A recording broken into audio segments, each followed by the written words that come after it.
যদি বোরিং হয়ে যাও তাহলে এই রেসিপিটি তোমাদের জন্য।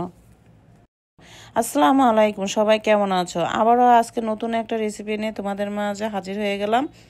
আজকে আমি একটা লোভনীয় খাবার তৈরি করে তোমাদেরকে দেখাবো। চলো রেসিপিটা দেখে নেওয়া যাক।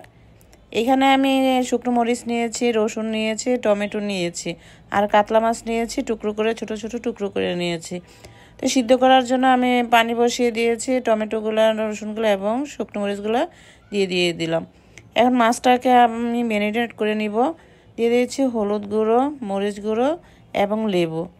লেবুটা দিলে কি মাছের যে আইস গন্ধ থাকে সেটা আর থাকবে না, তরকারিটা খেতেও খুব ভালো লাগবে। তো সব উপকরণ দিয়ে মাছটাকে আমি ম্যারিনেট করে নিব 10 মিনিটের মতো। যেখানে টমেটো, রসুন এবং শুকনো মরিচটা সিদ্ধ হয়ে গেছে, এখন ছেঁকে নিয়ে ব্লেন্ডারে ব্লেন্ড করে নিব। তোমরা চাইলে শিলপাটাতেও বেটে নিতে পারো। গাইস, আমার ঠান্ডাটা এখনও ভালো হয়নি, জানি না বয়সটা কেমন হচ্ছে, তারপরে তোমরা কষ্ট করে ভিডিওটা একটু দেখে। চুলাতে বসিয়ে দিয়েছি কড়াই, দিয়ে দিচ্ছি পেঁয়াজ কুচি। পেঁয়াজ কুচিটা একটু ভালো করে ভেজে নিচ্ছি। তারপরে দিয়ে দিলাম কাঁচামরিচ। ম্যারিনেট করে রাখা মাছগুলো দিয়ে দিচ্ছি। মাছগুলোকে আস্তে করে একটু নাড়তে হবে, না হয় ভেঙে যাবে, যেহেতু মাছগুলো ম্যারিনেট করা ছিল। এখন বাকি উপকরণগুলো দিয়ে দেবো। দিয়ে দিচ্ছি হলুদ গুঁড়ো, দিয়ে দিচ্ছি ধনের গুঁড়ো, এখন দিয়ে দেবো পেস্ট করে রাখা মশলাটা। তো সব উপকরণ দিয়ে ভালো করে মাছটাকে একটু নেড়ে চেড়ে দিব। দিয়ে দিচ্ছি লবণ। আস্তে আস্তে নাড়তে হবে যেন মাছটা ভেঙে না যায়। বেশিক্ষণ রান্না করা লাগবে না, যেহেতু মাছটা তাড়াতাড়ি সিদ্ধ হয়ে যাবে। এখানে পরিমাণ মতন পানি দিয়ে দিচ্ছি।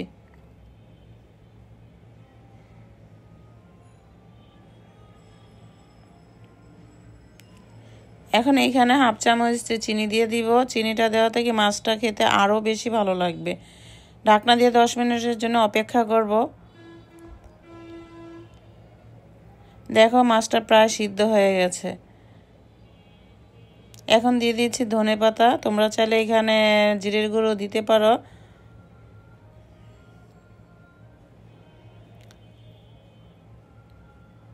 আবার ঢাকনা দিয়ে দিচ্ছি 10 মিনিটের জন্য। ঢাকনাটা উঠিয়ে দেখছি, দেখো মাছ থেকে একদম তেলটা ছেড়ে দিয়েছে। খেতে যে কি লোভনীয় লাগবে, কি মজা লাগবে গরম ভাতের সাথে। মেহমান আসলে তোমরা এইভাবে মাছ বোনা করেও দিতে পারো।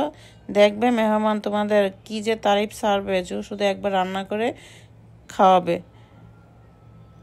তো আজকের রেসিপিটা কেমন হয়েছে অবশ্যই তোমরা লাইক, শেয়ার, কমেন্ট করে জানাবে, যেন ভিডিও মাত্র ছাড়াই তোমাদের কাছে পৌঁছে যায়। তো তোমরা সবাই ভালো থাকো, সুস্থ থাকো, আমার জন্য দোয়া করো। আল্লাহ হাফেজ।